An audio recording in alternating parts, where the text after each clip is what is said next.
అండి నమస్తే, welcome to my channel Divya Ravi vlogs. ఈరోజు మనము వీడియోలో చికెన్ కర్రీని కాస్త స్పైసీగా ఏ విధంగా తయారు చేయాలో చూపించబోతున్నానండి. నోరేమి బాగాలేనప్పుడు, క్లైమేట్ చల్లగా ఉన్నప్పుడు ఏదైనా స్పైసీగా తినాలి అనిపిస్తుంది కదా, అప్పుడు ఈ కర్రీ చేసుకుంటే చాలా టేస్టీగా ఉంటుంది. చాలా సింపుల్గా అన్ని ఇంట్లో ఉన్న ఇంగ్రీడియంట్స్తోనే ఈ కర్రీని ప్రిపేర్ చేస్తాము. ముందుగా దానికోసం ఒక మసాలాని ప్రిపేర్ చేసుకోవాలి. మసాలాకు కావాల్సినవి ఏంటో చూపిస్తాను. కొన్ని ఎండుమిరపకాయలు,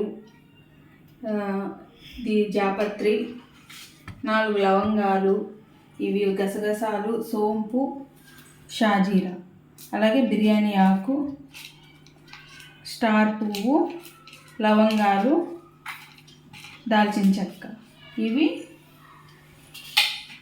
ఇంకా అలాగే ధనియాలు, మిరియాలు, ఎండు కొబ్బరి, వీటన్నిటిని లైట్గా ఫ్రై చేసుకొని మసాలా పట్టి పెట్టుకోవాలండి. అంతే. అల్లం వెల్లుల్లి పేస్ట్ సపరేట్గా దంచి పెట్టేసుకున్నాను నేను ఆల్రెడీ. మసాలాని ప్రిపేర్ చేసుకుందాం.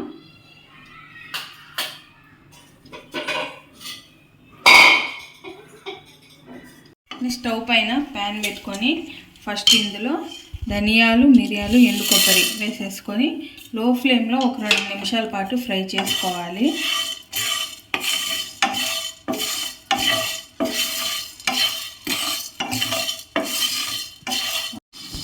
చూడండి, ఈ విధంగా లైట్గా ఇవి ఫ్రై అయిన తర్వాత లాస్ట్లో వీటిని హోల్ గరం మసాలా అన్నిటిని వేసుకొని ఫ్రై చేసుకోవాలి. మీ దగ్గర ఇంకా ఉంటే బ్లాక్ ఇలాచి అవి కూడా వేసుకోవచ్చండి. నా దగ్గర ప్రస్తుతానికి ఏవైతే అవైలబుల్ ఉన్నాయో అవే వేసాను. వీటిని జస్ట్ 1 మినిట్ అలా ఫ్రై చేస్తే సరిపోతుంది, ఎందుకంటే ఇవన్నీ ఈజీగా ఫ్రై అయిపోతాయి.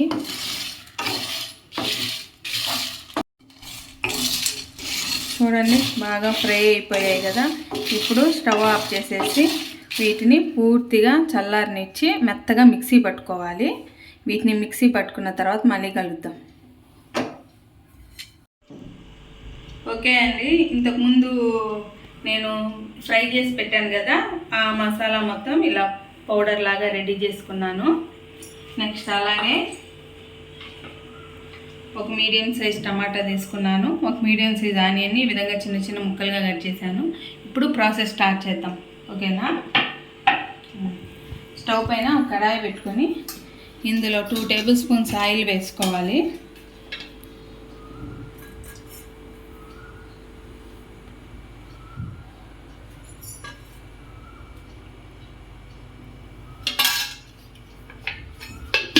ఆయిల్ హీట్ అవ్వనివ్వాలండి కొంచెము.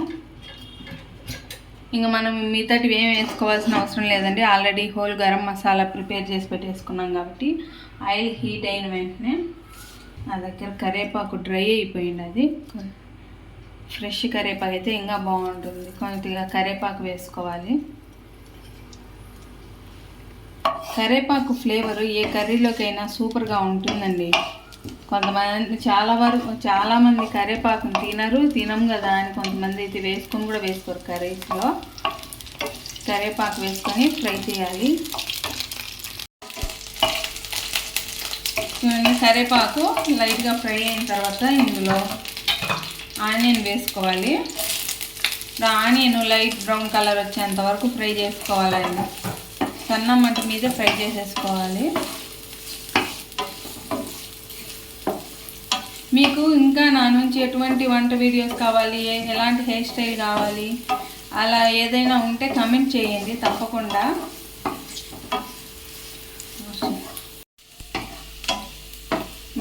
ఆనియన్స్ కాస్త ఫ్రై లైట్గా బ్రౌన్ కలర్ వచ్చినప్పుడు ఇందులో కొంచెం అల్లం వెల్లుల్లి పేస్ట్ వేసుకోవాలి.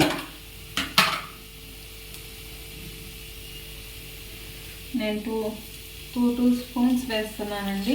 మామూలుగా 2 టీ స్పూన్స్ అల్లం వెల్లుల్లి పేస్ట్ వేసుకొని పచ్చివాసన పోయేంత వరకు ఫ్రై చేసుకోవాలి. నేను అల్లం వెల్లుల్లి పేస్ట్ 1 మంత్కి సరిపడా ప్రిపేర్ చేసి పెట్టేసుకుంటానండి. అప్పటికప్పుడు ప్రిపేర్ చేయాలంటే నాకు అవ్వదు, ఎందుకంటే ఆఫీస్కి వెళ్ళి రావాలి, ఇంట్లో వర్క్ 2 మేనేజ్ చేసుకోవాలి కాబట్టి ఇలా కొన్ని ముందుగానే ప్రిపేర్ చేసి పెట్టేసుకుంటాను. అయినా స్మెల్ ఏం పోదండి, ఫ్రెష్గానే ఉంటుంది. కొద్దిగా కూడా వాటర్ వేయను, కొద్దిగా ఆయిల్ ఈక్వల్ క్వాంటిటీలో తీసుకుంటాను. అల్లము వెల్లుల్లి కొద్దిగా పసుపు ఉప్పు వేసి మిక్సీ పట్టేసి స్టోర్ చేసేసుకుంటాను. అస్సలు ఎప్పుడు తీసినా కూడా మంత్ ఎండింగ్లో తీసినా కూడా మనకి సేమ్ స్మెల్లే వస్తూ ఉంటుంది. స్మెల్ పోయి ఫ్రెష్నెస్ పోతుంది అనుకునేది ఏం లేదు. చూడండి అల్లం వెల్లుల్లి పేస్ట్ కూడా బాగా మంచిగా ఫ్రై అయింది కదా. ఇప్పుడు ఇందులో టమాటాని కట్ చేసుకొని వేసుకోవాలి. నేను సపరేట్గా అట్లే కట్ చేయనండి, టమాటాని ఇలాగే కట్ చేసేస్తాను. హడావిడిగా వంటలు చేస్తూ ఉంటాను కదా మార్నింగ్ టైమ్స్, అందుకోసం నేను అన్నీ ముందుగా కట్ చేసుకోవాలి అవన్నీ చేయాలంటే అవ్వదు కాబట్టి కొన్ని ఇలా వంట చేస్తూనే కట్ చేసేస్తూ ఉంటాను కొన్ని వెజిటేబుల్స్. ఇప్పుడు టమాటా మెత్తగా కుక్ అయ్యేంత వరకు కుక్ సరిపోతుందండి. ఒక మీడియం టమాటో ఎంతంటే 3/4 కేజీ చికెన్, అది 3/4 కేజీకి సరిపోతుంది. మనము ఎక్కువ స్పైసీ మీద కాన్సన్ట్రేట్ చేస్తున్నాం కాబట్టి ఇవన్నీ పెద్ద ఇబ్బంది ఏం కాదు, చాలా టేస్టీగా ఉంటుంది. స్పైసీనెస్ ఇష్టపడే వాళ్ళైతే చాలా ఇష్టంగా తింటారండి.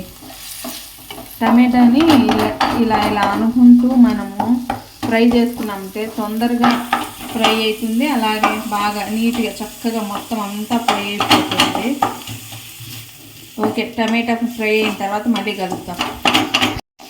చూడండి మనం టమాటాని ఇలా ఒత్తుతూ ఫ్రై చేయడం వల్ల ఎంత చక్కగా ఉడికిపోయిందో చూడండి.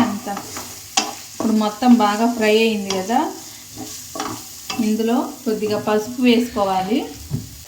కొంతమంది చికెన్ మరీ పచ్చి వాసన అది వస్తుంది, నీసు వాసన వస్తుందని ఎక్కువ పసుపు వేస్తారు. అవసరం లేదండి, మామూలు కర్రీస్ చేసుకున్నట్టు వేసుకుంటే సరిపోతుంది. కొద్దిగా పసుపు వేసి జస్ట్ 1/2 మినిట్ అలా కలిపేస్తే పచ్చి స్మెల్ పోతుంది పసుపుది.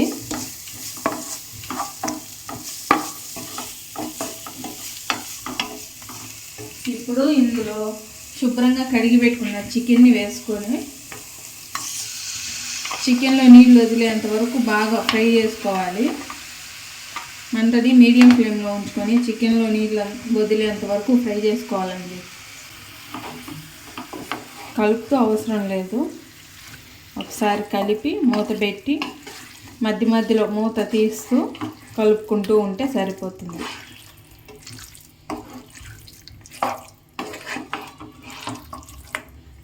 మూత పెట్టేసామంటే చికెను చక్కగా ఉడికిపోతుందండి. కొంతమంది నీసు వాసన వస్తుంది అది ఇది అని మూత తీసి ఇది ఉడకబెడతారు, తర్వాత నీళ్లు సరిపోక వేరే నీళ్ళు వేయాల్సి వస్తుంది. మూత పెట్టామనుకో మనం వేరే నీళ్ళు కూడా అవసరం లేదు, దీంతోనే ఫ్రైకి అయితే ఇట్లే ఉడికిపోతుంది. ఇప్పుడు మనం ఫ్రై కాదు చేసేది గ్రేవీ అయినా కూడా చూడండి బాగా నీట్గా అంతా కలిపేసి ఇప్పుడు దీనిపై మూత పెట్టేసి 5 మినిట్స్కి ఒకసారి అలా మూత తీసి కలుపుకుంటూ ఇది మొత్తం ఉడకని ఒక 20 మినిట్స్ పడుతుందండి, లో ఫ్లేమ్లో చేస్తున్నాం కాబట్టి. మళ్ళీ కలుద్దాం. చూడండి చికెన్లోంచి నీళ్ళన్నీ ఇలా మొత్తం వదిలేసేయాలి. ఈ విధంగా వదిలిన తర్వాత ఒకసారి బాగా కలిపేసి మనం ముందుగా ప్రిపేర్ చేసి పెట్టుకున్నామే ఫ్రై మసాలా పొడి, ఈ పొడి అంతటిని దీంట్లో వేసేసేయాలండి. ఇప్పుడు ఒక పక్క ఇడ్లీలు కూడా ఉడుకుతున్నాయి. ఇవాళ మా ఇంట్లో special idli chicken curry, spicy chicken curry. ఈ మసాలాని చికెన్ అంతటికి పట్టేలాగా ఒకసారి బాగా కలుపుకోవాలండి.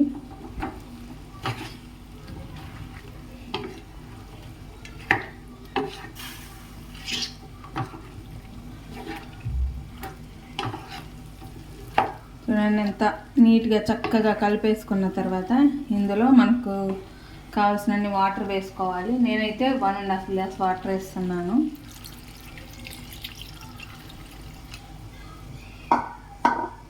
వన్ గ్లాసే సరిపోతాయేమో అనిపిస్తూ ఉంది, కొద్దిగా వేస్తాను అంతే, సరిపోతాయి.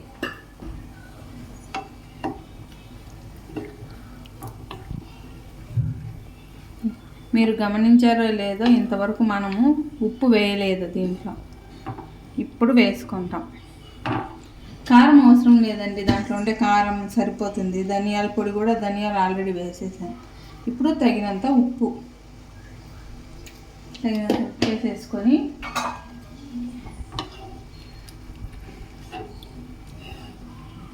చికెన్ని ఒక 10 నిమిషాల పాటు మీడియం ఫ్లేమ్లో ఉడికించుకోవాలండి.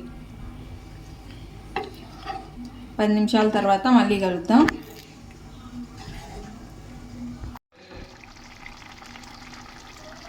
చూడండి, 10 నిమిషాల తర్వాత చక్కగా ఉడికిపోయింది చికెన్ కూడా.